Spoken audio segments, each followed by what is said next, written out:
اور کسی خدا کی طرف سے پہلے سے پری ڈٹرمنڈ فیٹ کے درمیان، یعنی پہلے سے طے شدہ فیٹ کے درمیان، تقدیر کے درمیان سمجھا جاتا تھا.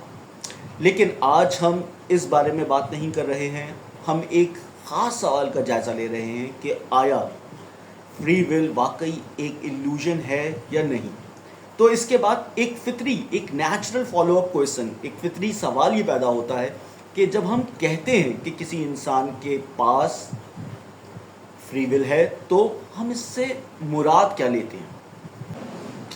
یہ بہت یوزفل ہو سکتا ہے کہ ہم فری ول یعنی قدر اور ڈٹرمنزم یعنی جبر کے تصورات کو ایک ایسے اسپیکٹرم، ایک ایسے پیمانے پر رکھ کر دیکھیں جو ہمارے اعمال میں، ہمارے ایکشنز میں لیول آف ایجنسی یعنی اختیار کی سطح کو ظاہر کرتا ہو. اس اسپیکٹرم پہ آپ جتنا بائیں جانب جائیں گے، لیفٹ سائڈ پہ جائیں گے، اتنا ہی آپ اس بات پر یقین کریں گے کہ ہم فری چوائسز بنا رہے ہیں، آزادانہ فیصلے کر رہے ہیں. اور جتنا آپ دائیں جانب جائیں گے، رائٹ سائڈ پہ جائیں گے، اتنا ہی آپ یہ سمجھیں گے کہ یہ ہمارے فیصلے بیرونی اور پہلے سے موجود عوامل کے تحت ہوتے ہیں، یعنی preceding out side preceding factors کی وجہ سے ہوتے ہیں. آج کی دنیا میں بہت کم ایسے لوگ ملتے ہیں جو یہ مانتے ہیں کہ ہم مکمل طور پر آزاد ہیں اور بالکل ان انکمبرڈ ہیں اور ہمارے ارد گرد کسی بھی چیز کا ہم پر کوئی اثر نہیں ہوتا. تقریباً سبھی لوگ اس بات کو ایکنالج کرتے ہیں، تسلیم کرتے ہیں کہ ہمارے فیصلوں کے کچھ حصے پہلے سے پرائر ایونٹس، پہلے سے پیش آنے والے واقعات کے نتیجے میں ڈٹرمن ہوتے ہیں، طے ہوتے ہیں. مثال کے طور پر اگر آپ جرمن زبان نہیں جانتے تو آپ جرمن نہیں بول سکتے. اس کی بہت ہی ریئل فزیکل لمیٹیشنز ہیں اور عملی کچھ حدود ہیں. آپ ایک انسان ہیں، آپ اسکائی اسکریپر کو جمپ نہیں کر سکتے، چھلانگ نہیں لگا سکتے. آپ کی ٹانگیں کوئی غیر معمولی طاقت نہیں رکھتی، وہ اسپیگیٹی میں ٹرن ہو جائیں گی. اسی طرح ایک اور سطح پر بھی یہ بات بالکل واضح ہے کہ آپ اپنی زندگی کے تجربات سے گہرے طور پر متاثر ہوتے ہیں، ہیویلی انفلوئنسڈ ہوتے ہیں اپنے ایکسپیرینسز سے. وہ لوگ جن سے آپ ملے، وہ حالات جن سے آپ گزرے اور وہ خیالات جن سے آپ متعارف ہوئے، ایکسپوجر ملا آپ کو جن کا. سوال زیادہ تر لوگوں کے لیے یہ نہیں ہے کہ ہم متاثر ہوتے ہیں یا نہیں، بلکہ اصل سوال یہ ہے کہ یہ اثرات ہمارے رویوں پر، ہمارے بیہیویئر پر کس حد تک اثر انداز ہوتے ہیں، ڈکٹیٹ کرتے ہیں انہیں، اور ہماری جو فری ول ہے وہ کب اسٹیپ ان کرتی ہے اور ان انفلوئنسز کو ٹرانسینڈ کر جاتی ہے، ان سے اوپر اٹھ کر ہمیں فیصلہ کرنے میں مدد دیتی ہے. تو دوستوں، اس اسپیکٹرم کے ایک اینڈ پر، ایک سرے پر وہ لوگ ہیں جو لبرٹیرین فری ول کے حامی ہیں. ان کے مطابق ان واضح انفلوئنسز اور فیکٹرز، عوامل کے باوجود ہمارے پاس ہمیشہ یہ صلاحیت موجود ہوتی ہے کہ ہم کسی بھی مخصوص عمل کا آزادانہ انتخاب کر سکتے ہیں. دوسری طرف اس اسپیکٹرم کے دوسرے سرے پر وہ موقف ہے جسے ہارڈ ڈٹرمنزم، کازل ڈٹرمنزم کہا جاتا ہے. اب آئیے نیتھن لیوپولڈ اور رچرڈ لوگ کے کیس پر غور کریں. نیتھن لیوپولڈ اور رچرڈ لوگ دونوں 18 سال کے نوجوان تھے، امیر اور ذہین تھے. وہ ابھی کالج سے فارغ التحصیل ہوئے تھے جب انہوں نے 21 مئی 1924 کو شکاگو کی ساؤتھ سائڈ میں ایک کرائے کی گاڑی میں 14 سالہ لڑکے کو نہایت بے دردی سے قتل کر دیا. کالج کے دوران دونوں نوجوان کرائم میگزینز اور ناولز کے عادی ہو چکے تھے. وہ چھوٹی موٹی چوری اور آگ لگانے جیسے جرائم کی ایکسپیریمنٹس بھی کر چکے تھے. پھر دونوں نے مل کر ایک پرفیکٹ کرائم، ایک کامل جرم کرنے کی منصوبہ بنایا.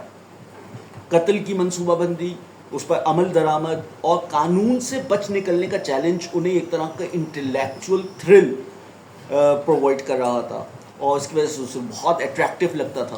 جیسا کہ انہوں نے بعد میں خود بیان کیا، انہوں نے نوجوان بابی فرینک کو اغوا کیا، کڈنیپ کیا، اس کے سر پر چھینی چزل سے وار کیا اور اس کے منہ میں ایک کپڑا ٹھونس کر اسے دم گھٹنے سے ہلاک کر دیا، دم گھوٹ کر اس کا ہلاک کر دیا۔ اس کے بعد انہوں نے اس کے امیر والدین کو فون کر کے $10,000 رینسم تاوان کا مطالبہ کیا۔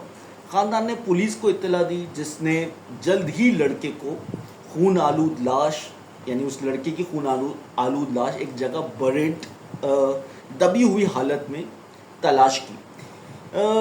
لاش کے پاس نیتھن لیوپولڈ کے اینکیں پڑی ہوئی تھی۔ جب دونوں سے پوچھ گچھ کی گئی تو انہوں نے فوراً اعتراف جرم کر لیا اور بعد میں ان پر قتل کا مقدمہ چلا، جس کی سزائے موت ہو سکتی تھی۔ ان کے مشہور وکیل کلیرنس ڈیرو تھے۔ مقدمے کے دوران جو جج جان آر کیولری کے سامنے جولائی اور اگست 1924 میں 33 دن تک یہ مقدمہ چلا، ڈیرو نے یہ موقف پیش کیا کہ ان لڑکوں کو جو پہلے ہی جرم کا اعتراف کر چکے تھے سزائے موت نہیں دی جانی چاہیے۔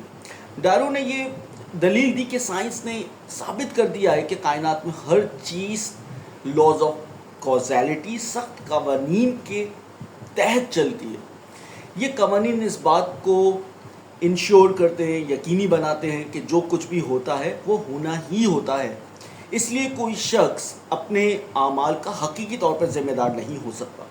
ہمارے اعمال کی اصل وجوہات ہمارے اندر نہیں ہیں، بلکہ ہم سے باہر ایکسٹرنل ایونٹس کے اندر، کنڈیشنز کے اندر اور ان لاز کے اندر ہیں جو ہمارے ایکشنز کو گورن کرتے ہیں، جو ہمارے اعمال کو متعین کرتے ہیں۔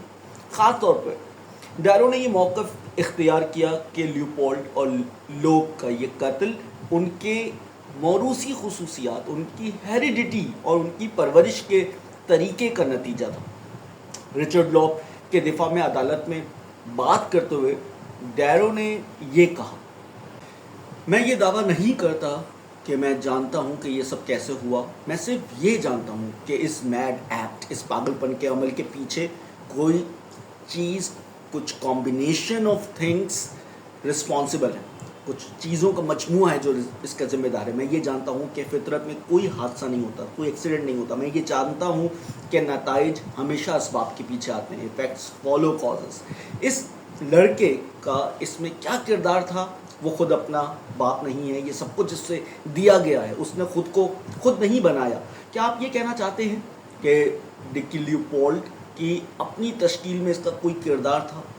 اس سے زیادہ جو کسی بھی دوسرے ہیریڈیٹی، موروثیت کے تحت پیدا ہونے والے انسان کا ہوتا ہے۔